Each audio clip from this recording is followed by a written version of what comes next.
on now. This meeting is being recorded. So we will record it so that we can send it out to others. So again, we have a guest speaker tonight, and our guest speaker is Jennifer Deloney. And Jennifer Deloney works for Environmental League of Massachusetts as the Regional Director of Offshore Wind Communications. And she's also a member of the New England for Offshore Wind Coalition, which prioritizes advocacy efforts that will ensure near-term offshore wind projects get over the finish line in a responsible and timely way to support regional climate laws. And we are excited to have her speak to us on an update on Vineyard Wind's progress toward commercial operation and what the project means for the U.S. offshore wind industry's momentum. And for those of us right here on the South Coast, we are seeing it happen right here in the New Bedford area. So this is very exciting. So Jennifer, I'm going to set it up so that you can share your screen, and you can go ahead whenever you're ready. Wonderful. Thank you so much. I actually don't have anything to share except for this beautiful photo of the Block Island Wind Farm behind me from a recent boat tour that we did for the coalition members. So you can just enjoy that. I didn't want to bore you late in the evening with PDFs and slides. I think we can just cruise through a conversation about offshore wind. I really essentially will put Vineyard Wind into context, talk about what the coalition does and what New England looks like in terms of offshore wind, dig down just a little bit on Vineyard Wind, and talk about the status of projects. And I assumed that there would be opportunities for questions later. Okay, great. So like Laura said, I am the Regional Director of Offshore Wind Communications at the Environmental League of Massachusetts, and my work as the director is focused primarily on leading strategic communications for the New England Offshore Wind Coalition, and ELM is a founding member of the coalition. So we at ELM have a staff of 3, myself and Suzanne Hatch and Zara Safi, who all work together as a staff to support the coalition, which is 100 strong. Before joining ELM, I worked for 25 years as a journalist focusing on the intersection of climate and the energy transition. And for full disclosure, I am not authorized to speak here on behalf of any offshore wind developers, including Avangrid, Vineyard Wind. I'm just here as a representative of New England for Offshore Wind. So I just want to chat a little bit about the coalition so you understand its work and what it is that we are doing and I do. The coalition is a collaborative, broad-based group of individuals and organizations that partners together just to advocate for offshore wind across New England. There are no developers in the coalition. It does include environmental nonprofits like ELM, environmental justice groups, labor groups, educational institutions. We are also inviting a representative of the fishing industry to be a coalition member, someone who has been participating with us but has not joined officially, but is looking to do that as we begin to understand that our interests and the fishing industry interests are essentially aligned in some ways, and that we can work together instead of being opposed to one another. The coalition members believe that offshore wind is easily the single biggest lever we can pull to address the climate crisis. And they also, in addition to addressing climate, think that offshore wind can strengthen our regional economy, protect ratepayers, improve public health, create high quality jobs, and also equitable access to economic opportunity. So it isn't just a single lever, it's actually pulling many across our economy. The coalition focuses on regional collaboration on offshore wind, and we're looking to ensure timely and responsible project development. And we believe that doing that requires the states to work together, not only on procurements, but on transmission, for example. And they have a very strict agreed upon set of core values and priorities that we come up with together and we vote on and make sure that we are aligned on those purposes. For example, one of the critical core values is the need for science-based decision-making for siting and development based on the best available data. We also support responsible development that is based on engagement, especially with those communities most affected by climate change and that are historically overburdened by energy pollution. So we push really hard for stakeholder engagement, but also we have an environmental justice subgroup that tries to connect with those affected communities and listen to them, show them how they can begin to have an influence on this process. Some of the coalition's priorities include, like I said earlier, coordinated investment on transmission. So we're looking at reducing the number of cables off the coast that connect the offshore wind farms to the local grid, and also ambitious procurements from the states. Let's just go from there, which is, you can check in with me later on, other things that we do at the coalition, because there's a lot going on. But let me just put offshore wind for New England specifically into context. We, as you know, have a national goal to deploy 30 gigawatts of offshore wind by 2030 and 15 gigawatts of floating wind by 2035, which is great and ambitious for the country, but research shows that New England itself will need 30 to 45 gigawatts of offshore wind to reach the carbon emission reductions laws already in place for 2050. So we could easily eat up that first goal for the country right here in New England. And that's not even counting New York and south of New England. So we have an existing pipeline specifically for New England. We're talking about the 6 states of offshore wind projects that are already going in Massachusetts, Rhode Island, and Connecticut. Nothing in New Hampshire or Maine yet. And of course, not Vermont, which is where I am based. Just as an FYI, I'm in central Vermont. So of course, we have Vineyard Wind, which is under construction, and that power was secured in a Massachusetts procurement. The Bureau of Ocean Energy Management has environmental review decisions, what they call records of decision, that are expected this year for Revolution Wind, which is a Connecticut and Rhode Island project, Southcoast Wind, which is a Massachusetts project, Commonwealth Wind, which is a Massachusetts project, and Park City Wind, which is a Connecticut project. And these are all the near-term projects, everything that is in the BOEM pipeline right now. We expect to see those come on by 2030.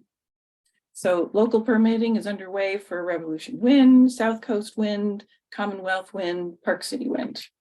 And then looking beyond that, BOEM's process for leasing in the Gulf of Maine is moving along as scheduled, and Maine, New Hampshire, and Massachusetts are direct stakeholders in that process.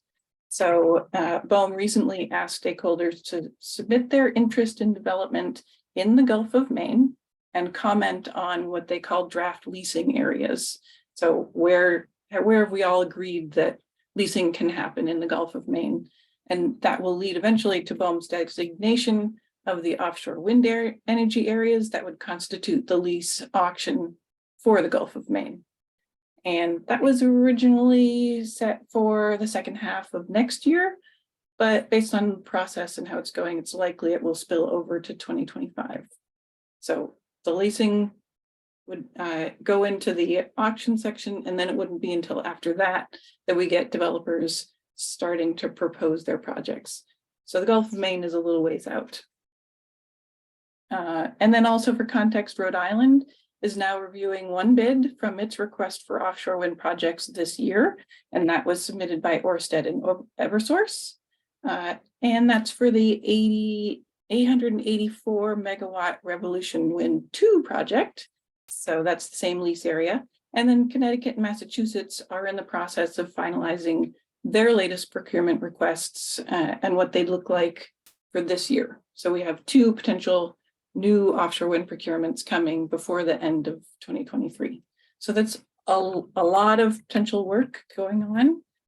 And New England for Offshore Wind, the coalition members participate in the state procurement engagement process, and the federal environmental review process for all the regional projects mentioned here to support development that aligns with the coalition's core values and priorities. So it's a lot of work, a lot of commenting and attending meetings and so on and so forth. But with all that in mind, we can take a closer look at the much anticipated commercial operation of Vineyard Wind. And this project, in case you guys aren't very well aware, has 800 megawatts of offshore wind generating capacity, which means that that's the most that it could do, but it likely isn't always going to hit 800 megawatts when it's working. It's sited about 15 miles off the coast of Martha's Vineyard, and the company expects that it could save over 20 years for customers $1.4 billion, because essentially it's securing a contracted price for energy that helps customers and ratepayers avoid the volatility of the market that we are experiencing today, which, as far as I'm concerned, is a fantastic opportunity. So onshore construction for Vineyard Wind started late 2021, and then offshore construction on cabling began in late 2022, just a couple of months ago. And the company is very close right now to completing its export cable work at the moment. And then that will be followed by foundation installation and then turbine installation at some point this summer, possibly as early as June, but that all depends on factors like, for example, weather, if they can get out there and it's not too dangerous for their workers. But with all things being on schedule, first power from the project will be delivered to the New England grid before the end of this year. So they won't complete the entire project. The full power would, according to the company, be online middle of next year. So that's a lot of work still left to do, but they certainly, I'd say they're probably halfway through with the construction timeline. So it's very exciting. And that brings us up to speed basically on, the bottom line for Vineyard Wind. And I hope that's a useful jaunt through offshore wind at the moment in New England. And of course, there is much, much, much more going on that stems from everything that I've outlined here. But I'll wrap it up and perhaps take some thoughts and questions. Thank you. Anyone's welcome to unmute and ask a question or pop your question in the chat if you prefer that. I can go ahead and start. We've had some articles in the New Bedford Light in the last few weeks about worries over right whales and their territory, and the possibility that there's now a new scientific review going out about that. Can you speak to that and how that impacts Vineyard Wind? Obviously, the concern about whales has in the last 4 or 5 months really become very loud in our social consciousness, and for good reason. We certainly as a coalition are very mindful of the effects of offshore wind on all of our wildlife. National Wildlife Federation is one of our members, and they are constantly working to balance the concern about the effect that climate change and the change in climate has on our wildlife and our efforts to mitigate that, but also what are those efforts and are those efforts affecting wildlife? So there's a constant balance. And as I said earlier, the need for scientific decision-making, data that is up to date, always improving our science, is the foundation of the coalition's priorities and core values. So any opportunity to understand and look at the science, look at the data, put the money we need to into understanding the effects of these projects is critical. But that said, we are not entering into offshore wind completely blind. We have a lot of experience that we can turn to in Europe and overseas to understand what actually has been happening.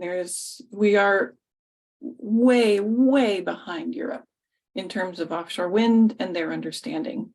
And the information that comes to us from the coalition and from our members is that we have a long way to go to make sure that we have the right data, and every opportunity that we can, we need to embrace it.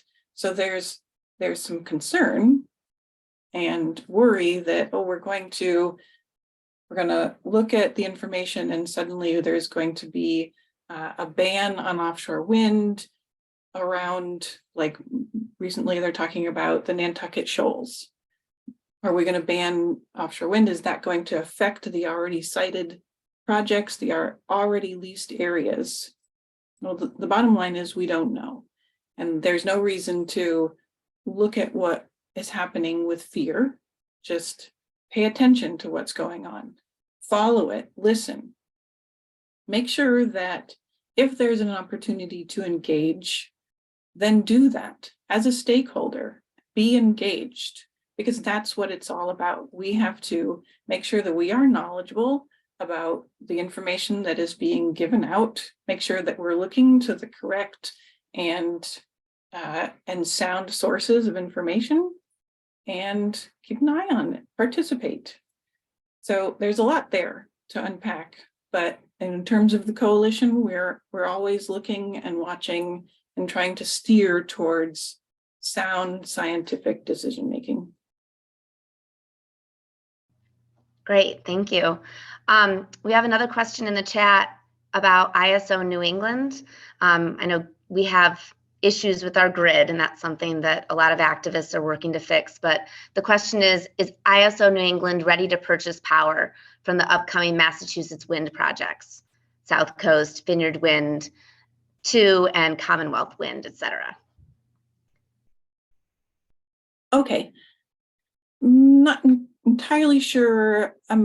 I can piece this together in a way that answers the question directly, because ISO New England does not purchase power.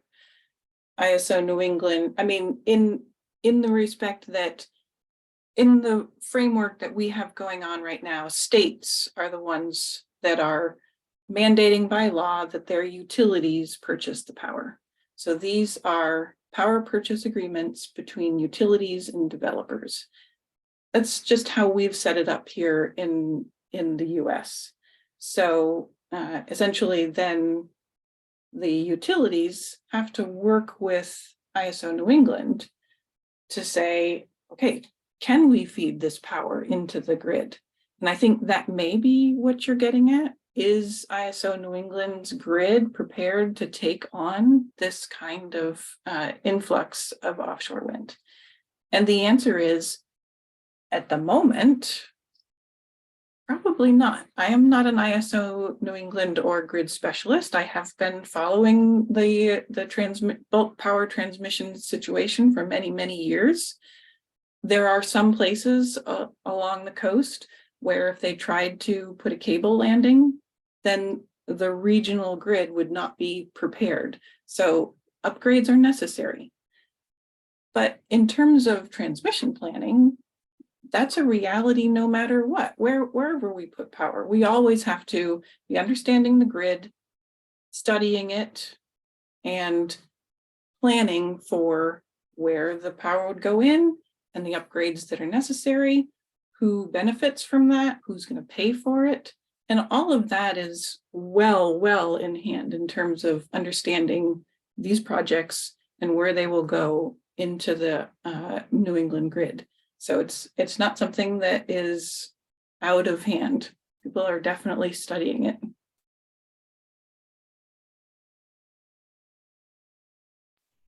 Did you have a follow-up to that, Linda, or was that? No. Okay, great. Thank you. Any other questions from anyone who wants to? Oh, Tom, go ahead. Go ahead and unmute and share your question. Hi, folks. Hi, Laura. Good to see Little hard to hear you, Tom. Can you speak a little closer to the mic, please? Can you hear me? Can you hear me? We can't hear you. You might want to just type your question into the chat and then I can read it for you if you like. I can ask a separate question while you're doing that, Tom. So obviously this is a long time coming, offshore wind. I'm sure there are some people in the coalition who feel like it's like, wow, we never thought it was going to happen, and here it is finally happening. What does that feel like? And you know, are there members of the coalition who I guess are just kind of in disbelief that it's finally happening? Well, I can say from personal experience that it is a wow moment. I was editor of North American Wind Power magazine in 2006 through 2009, at the time when Cape Cod was trying to put Cape Wind. Well, Cape Cod wasn't. Cape Cod was trying not to have Cape Wind. And so, you know, at the time, that was the only offshore wind to be watching, and seeing that struggle and then watching it just kind of slowly fade over time was disappointing and frustrating.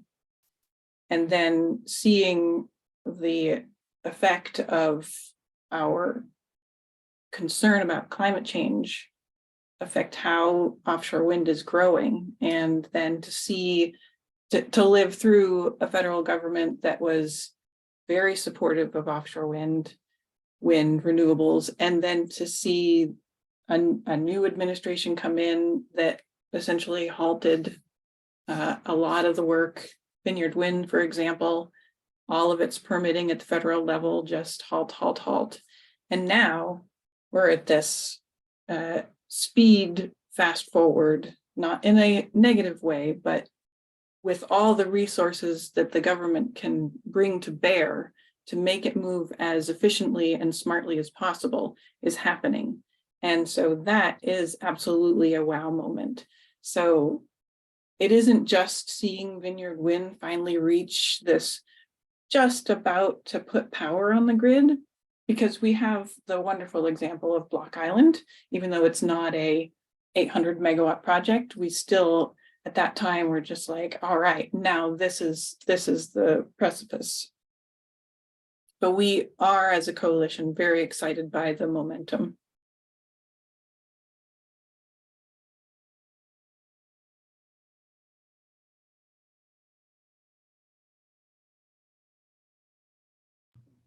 I would love for you to elaborate a little bit on what some of these conversations with environmental justice communities have looked like, and what they're thinking about this big moment that, you know, wind is about to have. Okay, the honest answer to that is that when it comes to environmental justice leaders, people in communities that are burdened not just by energy, but by many other social issues, offshore wind honestly is not at the top of the concern list. It is not a place where they have, to this point, been ready or outfitted to be part of the conversation. So the coalition is working very hard to broker the relationships necessary to share with these leaders not just what the impact of offshore wind is, but the benefits that can come with it if they can come forward, be not just at the table, but at the head of the table and leading the conversation, especially our tribal communities, to be engaged. So we're working really hard on, you know, the basic education about offshore wind and what it is, so that they're ready and prepared, especially as we see these major projects coming through the environmental review pipeline right now, and all the stuff that's coming through Gulf of Maine and the procurements this year. There's a lot of impact that's headed their way, and we want them to be prepared. So essentially, I'd say they're in the ramping up phase and beginning to get a sense for where they need to be and how they can have a say in all of this.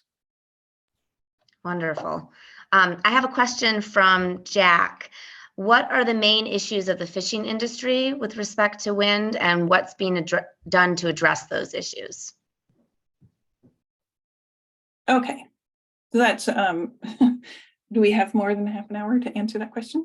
There's a lot going on, obviously. There's a direct concern that not only the offshore wind projects will impact the territory just from the physical implications of the turbines there and how that might affect the way of boats and so on and so forth, but also what kind of negative effect might the construction and the development and the turbines themselves, the foundations, have on our fish life. So those two things are very, very high on the conversation list. What's being done about it is a whole separate conversation. And essentially, a lot of it leads back to the science and the data that I have talked about at a couple of points here, and understanding from experience overseas and our own experience in our own waters with Block Island, the reality of what happens during construction, the mitigation measures that are put in place, and the after effects of these projects being in the water is something we have to look very closely at. Be engaged with the data, find where that data is and understand it before making assumptions about what might happen just out of fear. So that there's a lot there to unpack. And in terms of what the developers are doing, they are working very hard to have a relationship with the fishing industry so that there is conversation. I would be remiss if I didn't bring up a press statement that was put out by Vineyard Wind today, I think it is. And the headline is Vineyard Wind builds on partnership with local fishing industry. And there are many local fishing captains and boats and organizations that are engaged in ways that we might not really have understood, because the good stuff doesn't always percolate up as quickly as the bad stuff. The fears and concerns can certainly make their way through the media before our hard-hitting reality does. And so I'm just going to drop this press release into the chat so that you can, at your leisure, just take a look and see what the quotes are from the fishing members saying, for example, we are working with the developer and being out on the water, and this is a new revenue source for them. They are engaging instead of backing away. It's not like this is possible for every fishery, but there is an opportunity to work together. And the coalition's belief is very firmly that offshore wind and the fisheries can coexist. I also highly recommend, if you're interested in this conversation, to pay attention to what's going on right now in the Gulf of Maine, as they are at the very start of trying to lay out what the areas are for development, what everybody can agree on. And there's, for example, large sections of the Gulf of Maine that are set out for lobstering, and they're negotiating on whether or not this is a place for offshore wind, or should it be off limits to offshore wind. But the stakeholders, it includes members of the coalition, coming together with fishery representatives to have real conversations about this and move forward with rules set in law for how development should move forward. So there's a bill coming forward right now that you could keep an eye on. You'll see, obviously, if you're watching Offshore wind in Maine, it's going to come up. You're going to see this bill. It's not been printed yet, but it's for procurement, and it sets out a lot of these issues, and it will be codified. So we don't have this tension anymore. Everybody came together and they agreed on it. People voted, it passed or it didn't. This is the way that we come together as a society and decide without fear or concern.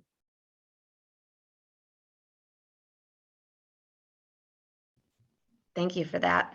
Tom, I think, wanted to try asking his question again. He thinks he got his mic fixed, so give you a chance to do that, Tom. Am I there? Hello? Sorry, Tom, it's still really quiet. I'm going to have to ask you to put it in the chat. You can't get me at all. It's, Okay. yeah, sorry. All right, I have another question in the chat. What do you expect the impact of wind power to be on the longer term price of electricity? Because the high cost of electricity this past winter has been a cause of concern, particularly in Linda's community of Plymouth and definitely other towns as well. Although I will say that as a community that uses municipal aggregation, my community was not affected as much as some others, but I know Plymouth doesn't have that. So yes, if you can speak to the impact of wind power on price. And I know you already mentioned that it will definitely reduce volatility, so.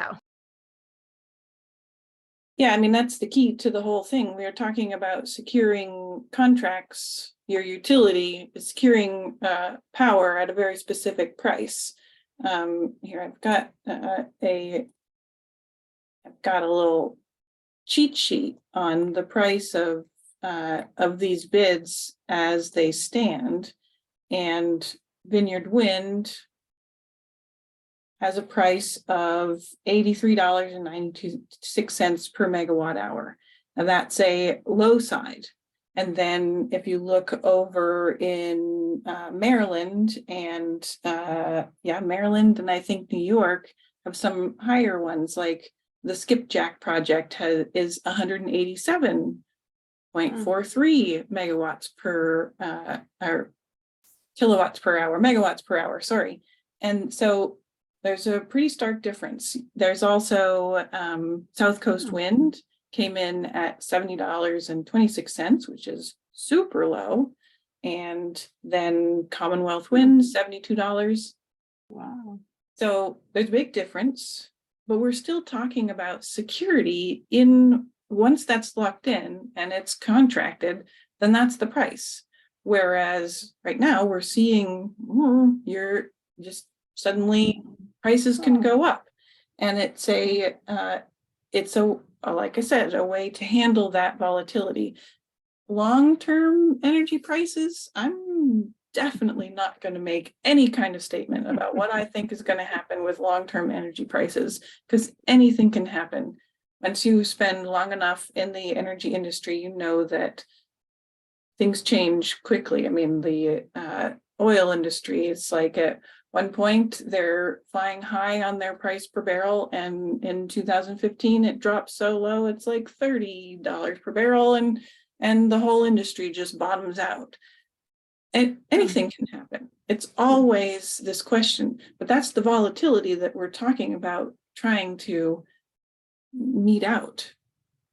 So, and also I'll just say, in case you haven't been following what's going on with Commonwealth Wind, their contract, when they originally secured it for $72, was based on pre-pandemic, pre-inflation, pre-war in Ukraine supply chain and market. All of those things happened and substantially changed the entire game for offshore wind, not just for Commonwealth Wind, but for all of the projects. And they're looking at $72 now, and they're saying, we can't afford to build it at $72.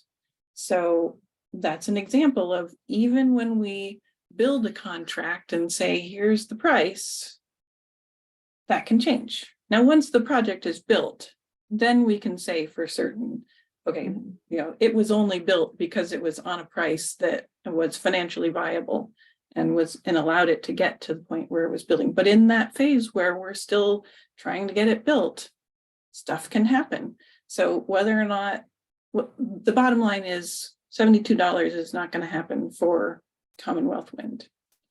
We don't know how it's going to play out, but it will play out differently than that. We have a great question from Eileen about jobs that this is creating. If these will be short, temporary, permanent employment, like what percentage of each? And I guess, are they jobs that are going to primarily local people, or are people coming from out of state? We're right here in the New Bedford region, so very important for our region. Well, I can say for certain that the labor groups that are part of the coalition are working very, very hard at ensuring that the offshore wind jobs are created in a way that are family sustaining.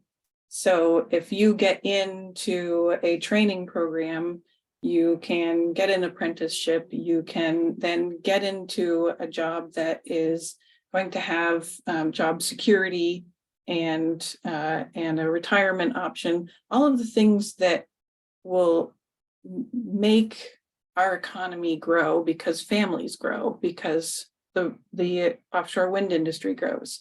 There's a lot to be done.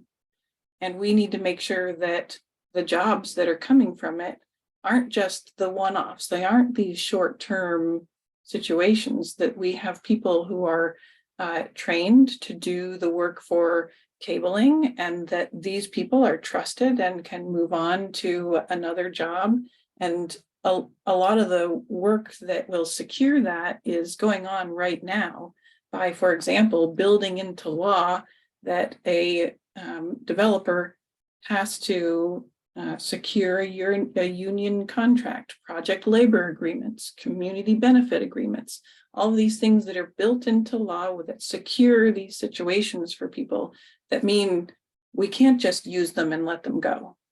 We have to build an industry that is building security for our people. And we're promoting that as fast as we can. The bill up in Maine is heavily set in securing labor jobs, union supported jobs.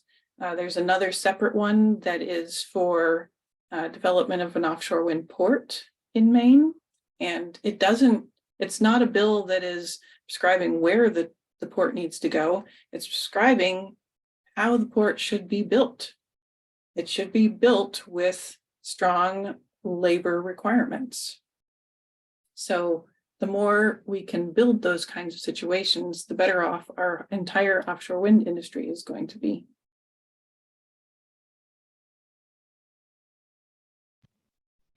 How many years, I don't think I quite caught it, how many years will it be until all of these offshore wind projects are complete? Like, how long is this? Yeah, so the short-term lineup of, I think it's, let's see here. So we've got Vineyard Wind, we have Revolution Wind, Southcoast Wind, Commonwealth Wind, and Park City Wind. Those are our New England projects. And at this point, we are expecting everything to be online by 2030. That's like our absolutely critical deadline, because that's when a lot of our near-term climate goals are set for these states. So part of our coalition's goal is to make sure these projects get over the finish line. And that isn't always easily done. But there is a pretty handy little kind of a roadmap from the Bureau of Ocean Energy Management that I can send to you, so you can see all of the projects lined up in their timelines, and you can see them compared in a very cool little graph. That's great. And just in case people don't understand, when you speak about the the state goal of 2030. You're speaking about the legislation that was passed, and it's binding. It's Yes, we are very much talking about binding environmental law. So it isn't, and that's why Massachusetts, for example, is working so hard to ensure it gets hydro from Canada and that it has a set solar target and it has a set procurement timeline for offshore wind, because without all those things coming together is not going to meet its climate mandate. And I'm not sure in Massachusetts if there's a legal ramification for that, but in Vermont, our climate law specifically allows me to hold the state responsible if they don't reach the goals that are set out, the targets in our climate law. I can sue the Agency of Natural Resources for not reaching our climate goals. And I can't speak to if the Massachusetts law has that, but I'm pretty sure Rhode Island does as well. So it's, it's high stakes at this point. right. Senator Pacheco, is it the case that there are high stakes in the Massachusetts climate law? Do you know? Yeah, well, as the author of the Global Warming Solutions Act, which is the underlying piece of legislation that provides the requirements in law, just want to let you know that early on in the Baker administration, there was a challenge to the law, and that challenge went up to the Massachusetts Supreme Court, and it was upheld. So yes, we have strong requirements in state statute. Unfortunately, we don't have any, somebody, if we don't make it, there are no fines in the statute. That's something that might be wanting, but the state Supreme Court sort of indicated that they could come up with some penalties on their own if we don't follow what we said we would do. So they, I feel very comfortable, and we now have both an executive branch and a legislative branch and a judicial branch that has ruled on this and are moving forward very, very quickly to try to meet these requirements. And when you look at what the coalition has done, and by the way, Jennifer, congratulations on a wonderful presentation to this outstanding group of climate leaders at the local level. We're in an exciting place right now. We're on the cusp of what Al Gore had called a cusp of a revolution, a sustainability revolution, and it's happening in every area. I just met with a developer today that's looking at new solar technology. We're looking at offshore wind, yes, in some cases, in some states, land-based wind. We look at the fossil fuel industry, and we look at places like Texas, and they're hedging in the fossil fuel sector by moving forward with huge amounts of offshore wind, not offshore, but land-based wind. And we're seeing renewable energy technologies everywhere, but our law is fairly solid. We're looking at changes to statute to make sure that we have the opportunity to have the siting done. We had statutes done years ago for environmental protection, and obviously it took a long while to get things done because we wanted to make sure the environment was protected. Some of those same laws now are standing in the way of getting what is best for the environment done because we have to go through, jump through so many hoops to get siting done around transmission, et cetera, et cetera. So we need to be able to potentially modify some of the siting if we know that it is going to be the best environmental option available to us. We've seen it on Southcoast Rail, for example. We're going to have Southcoast Rail, which is great, but without continuing on with Southcoast Rail to have the Stoughton line, that would allow us to electrify instead of having diesel. So these types of things are the things we've got to work on over the next couple of years. I have I'll finish up with just a question to Jennifer, because it's something as somebody who actually was a co-sponsor of the Offshore Wind Bill as well, along with so many in the Southeast region, Tony Cabral, Representative Haddad, and so many. I mean, Mike Rodrigues has been involved. There's been a whole range of people that have been involved over the years. But we were looking at the Massachusetts wind area as being around a 15 gigawatt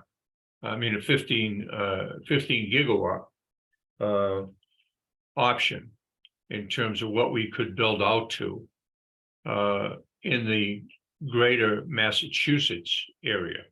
But we need the space to do that. And, in terms of the ocean acreage, et cetera, that is set aside. Some of that is set aside. Obviously, what we're doing now is set aside with the federal government and BOEM to actually set aside that sector of the ocean for us to have the developments, and those lease areas are all leased out right now, and we'll need to have more lease space to go ahead. But I think, were you talking about, the 30, 40, 50 gigawatt number that you referenced?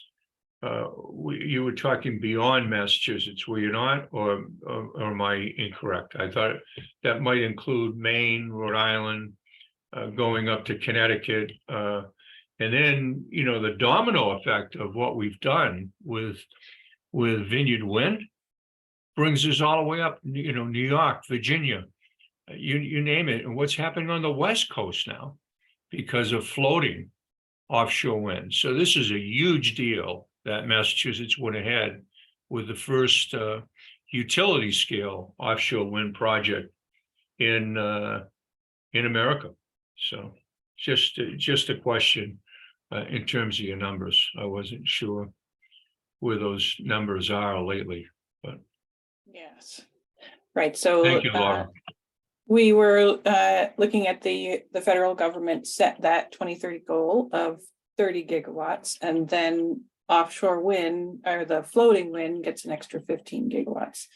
So I was saying, by comparison to that, New England itself is expecting we need 30 to 45 gigawatts just for New England. For New England, yeah, okay. Yes. Yeah, I just wanted to clarify. That's what I thought it would be, because Massachusetts wouldn't, I don't think we ourselves could handle getting up to 40 gigawatts because of the spacing. But with the new technologies, a lot of this was developed looking at 3 megawatt, 5 megawatt turbines, and now you're looking at 15 megawatt turbines that are being developed, et cetera. It's amazing within the same amount of spacing how you can get even that much more wind power from the same level of acreage. So I think the next generation of offshore wind turbines will greatly increase the efficiency.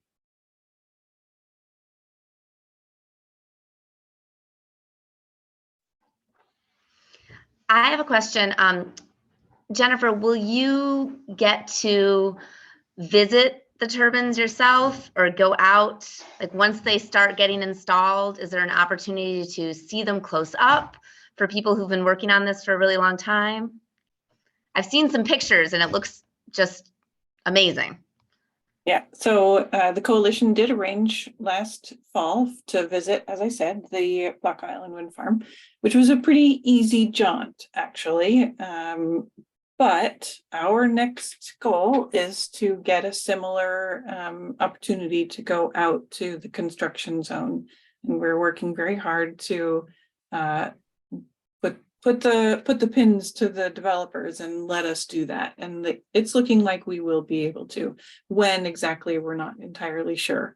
But getting out to where Vineyard Wind is going to be a much grander excursion. And I'll say, for anybody who knows anything about being seasick, we had a lot of seasick people just getting to Block Island. So we have to hunker down and really warn them that they should not take this next excursion lightly, because it will be a lot getting out there. Wow. Another question from Linda about floating turbines, and if this is a proven technology already, is this still experimental at all? How is this different? You can explain them a little more. Yep. Okay, so there's a lot to unpack there, but I'm just going to say very quickly, floating offshore wind is not a proven technology. We do have, as far as I know, one floating offshore wind project in commercial operation in the entire world. And we have some fairly forward floating technologies that have come up as pretty secure. Now, what it means when it's floating is that it's not just bopping around out there on the ocean free willy. It does actually have tension cables, but what they are not doing is driving a foundation into the seabed, because the floating technology is designed to be in our deep waters, which is why in the Gulf of Maine and off the California coast is floating technologies will be absolutely critical. We will not be able to put turbines in those waters because they're just too deep for a foundation unless we have floating wind technology that we trust to do that. That said, the University of Maine has fairly advanced floating technology that they are hoping to test in the Gulf of Maine on a research array project that is currently in the process of being vetted by BOEM. So they're putting together all of the leasing activity, but also looking at one place that would be a floating technology test research center. I can't remember how many floating turbines, but it's just a little one like Block Island. But it is a place for University of Maine's technology to go out and get tested and proven. Awesome. If I could, Laura, if you'd allow me, I'd like to just add one thing to what Jennifer said, only because I personally have been on a ship off the coast of Lisbon with Antonio Cabral and Michael Rodrigues, and I think Alan Silva was with us, where we were off the coast looking at I think it was a 3 or 4 megawatt turbine. We were on the ship and it was pretty choppy out there. The ship was going up and down and up and down. And the ballast system holding the turbine was not moving a fraction of an inch. It was working. It was according to, it was a test site, but the success of that test site has moved forward to other sites in Europe, and that's why you're seeing not just there, but also what they've done out in Norway and a couple of other places in the world, that you'll see here, obviously, just like the offshore wind that we have in Rhode Island and in the utility scale, in Massachusetts will be the first such projects in the Americas. But floating turbines will, I believe, be a big piece of this because of the other parts of the Americas, don't have the shelf that we have off the coast of Massachusetts, etc. So I've actually personally seen the technology work and have also personally experienced a bit of almost being seasick, in doing so. But I think the technology is amazing, and so too would the technologies around wave energy that we're starting to see come about as well. So I just wanted to share that personal story. Thank you. Thank you so much for that. And I'm so glad you were here tonight too, Senator Pacheco. I think that's about all the time we have for this presentation, but this was wonderful. Thank you so much, Jennifer, and thank you to everyone who participated. I'm really excited about Vineyard Wind coming online sometime this year. And I hope that once you do get out there and you get to see it, that you'll share photos that we can all get excited about. Yes, you can follow New England for Offshore Wind on Twitter if anybody is twittering out there, and we will always post fun pics there. And feel free to just stay in touch with me. You know where to find me, and very pleased to have had the time with you today. Wonderful. Thank you so much. Everyone have a wonderful night.